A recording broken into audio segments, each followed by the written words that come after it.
पंढरपूरच्या चंद्रभागा नदीत एक दुर्दैवी घटना घडली आहे.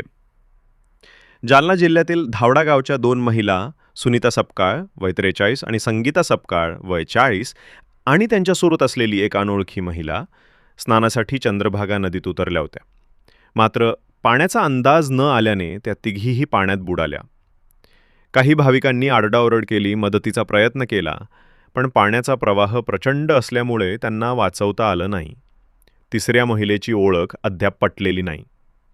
पोळी बांधवांनी नावांच्या सहाय्याने मृतदेह नदीबाहेर काढले. हे दृश्य पाहून उपस्थित भाविक हतबुद्ध झाले.